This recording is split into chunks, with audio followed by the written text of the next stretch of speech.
Hello and welcome to another edition of Trotsky Robust. It's the fourth day of the 20s, the roaring 20s. Don't look now, but here comes I remember Don't Look Now, but here comes the 80s with Sticks. Oh my God, I feel old. Anyhow, on the 4th, I wanted to do a segment. I haven't done anything. I'm going to cover 3 topics today. And the first is going to be that what's on the news right now, the killing of Soleimani, the Iranian general. And here's what I'm going to say about it. I don't know what happened. Nobody does. Okay, when something like this happens, they're all going to come and say this happened, that happened. Nobody knows. Nobody really knows what happened. There's too much going on behind the scenes for us to know all the facts here, why this was done. Now, if I was to guess, and like I said, this is just a guess, and it's just like everybody else is doing right now on TV or on YouTube, they're guessing. My guess is the following. We didn't kill someone this high without the Iranians knowing about it. Meaning, through back channels, I'm sure we have dealings with the Iranians, and somebody in their government wanted this guy taken out. Probably a political rival. They wanted him taken out. That's my guess. Iran knew, we're not going to take some out like this. This is going to start a war. But it won't start a war. You watch. It's not going to start a war. The reason it's not going to start a war is the Iranians were behind it. Somebody there got a political enemy taken out, and their hands are clean. I think of the 70s and 80s in Israel. Israel used to take out all of Yasser Arafat's political enemies. And of course, after each time, Yasser Arafat was, how dare they, it's an outrage. But of course he benefited from that. They took everybody out, and Yasser Arafat didn't have a scratch. Right? I'm guessing the Israelis are doing the same with Hamas in Gaza now. So through back channels, I'm guessing someone in Iran, somebody who considered this person a rival, wanted us to take him out. In return, I don't know what we're getting in return for this. I'm sure we're getting something in return. It's not that this guy was planning something. Oh my God, he's planning something. Really? If he's planning something, you take one guy out, what, the plans are dead? I mean, he didn't back him up. It's a ridiculous statement. So, like I said, we don't know what's going on behind the scenes. So anyone who tells you otherwise is just talking out of their ass. As I am, but at least I admit to it. That's the first thing I wanted to cover, and it's like I said, it's going to go away. They'll do something. Iran will retaliate, and then it'll be on the news, and I'll show it, and see, that's the retaliation. This is not a big deal. It's not. All right. That's number one. The primaries and Bernie's gaining. It doesn't matter. Even if Bernie wins, the Dems are not going to win the Senate. They'll make sure of that. They need 3 seats to win. Actually 4, because they're going to lose in Alabama. Remember Alabama, Doug Jones? He's going to lose that seat. So the Democrats need 4. Do they have 4 to take? Nah. They probably will take 2. I think in Colorado and in Arizona, maybe. They're not going to regain the Senate. They don't want to regain the Senate. This is 2020. It's a census year. Remember 2010? When after they passed Obamacare, and Obama didn't even campaign. The Republicans were almost campaigning in 2010. And the reason that they won the Senate big, they got to redraw the lines, because remember, whoever wins in the states is going to be able to gerrymander the lines, and that's why the Republicans did so well. That's how they gained 1,000 seats. The Democrats are fine with this. They're more than fine with this. Why? Because they and the Republicans are the same party. They have the same donors. And now, because the Democratic base is stirring and they want Democrats to actually behave like Democrats, they'll make sure Republicans win as much as possible. So even if Bernie wins, it's, hey, I can't do anything. Republicans have the Senate. Sorry. Tough. Maybe next time.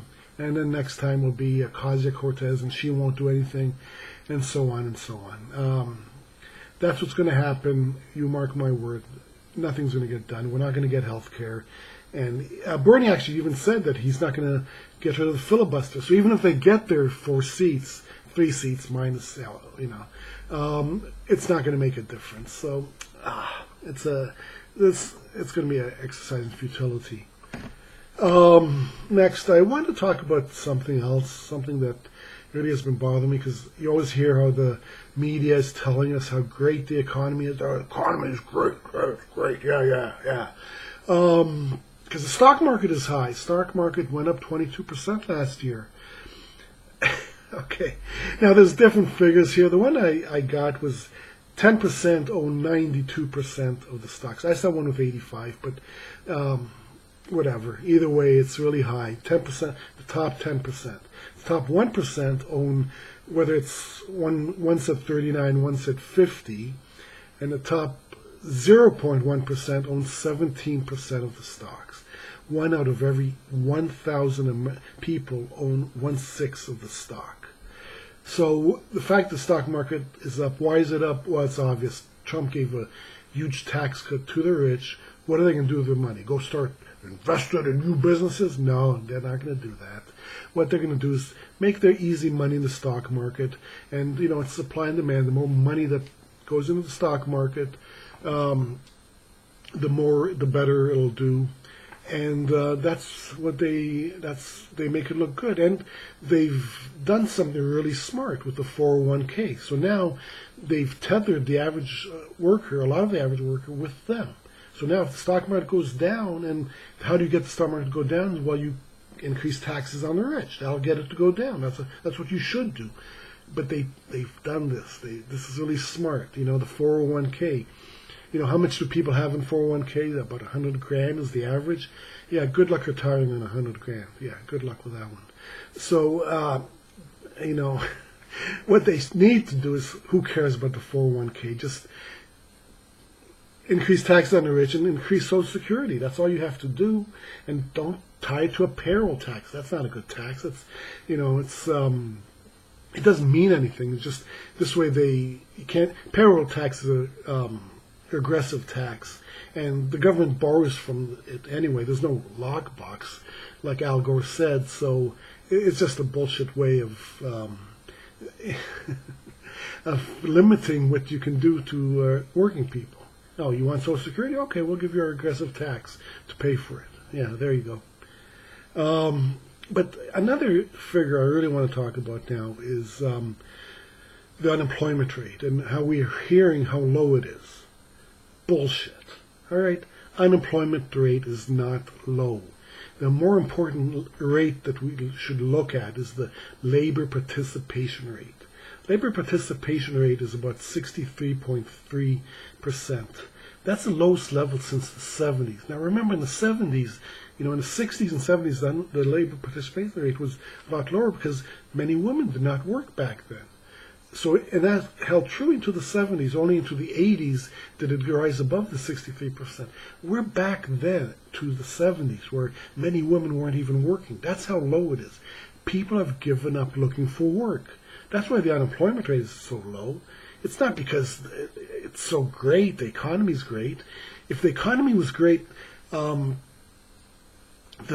best way to one of the best measures, I think, to measure the economy is the president's approval ratings. Trump would not be underwater if the economy was great. People don't care about his tweets. That's tweets. The tweets. Anyway, people don't care about that. That's just TV garbage. Trump at least is entertaining. What they care about is their own lives. And what they're seeing is not good, which is why his numbers are underwater. And the reason they're underwater is the labor participation rate. Is people have stopped looking for work. Now, I know they're going to say, well, baby boomers are retiring. That doesn't account for this drop. It doesn't account for this kind of drop. It's been dropping ever since the Great Recession. It started tipping up a little bit in 2016. I know Trump will probably take credit for that, but it was 2016 actually. And that's what's going on. If all these people who have given up looking for work went back into the workforce, I wonder what the unemployment rate was. I kept looking to see if someone had measured that, and I couldn't find it. But it'd probably be double digits, the unemployment rate. So this BS that the unemployment rate is good, and that's why the economy is good, that's total nonsense. Total nonsense. Labor participation is at 63.3. It's the lowest level since the 70s. That's what that's what's going on, really. That's why if the unemployment rate was as low as it was now, the wages should be rising, but they're not. I mean, they're rising like with 1% above inflation. That's a joke, right? So, yeah, that's what's going on. So, that's it. That's all I wanted to talk about today. Please, you're out there, try to talk about the labor participation rate and how it's bad and how Trump is not doing the job he did. I mean, Trump, when he was running for president, would laugh every month when these unemployment rates, he'd always call them fake news. Now he's taking credit for it, right? But that's why he won, because as good as these numbers are, people aren't seeing it in their lives. The jobs aren't there, or the jobs that are there are not good paying jobs. That's where we're at. Anyway, tell me what you think.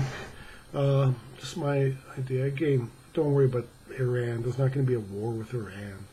It's just they just took some guy out, and yeah, they'll make a lot of bluster and whatever. Nothing's going to happen. It'll lead to nothing.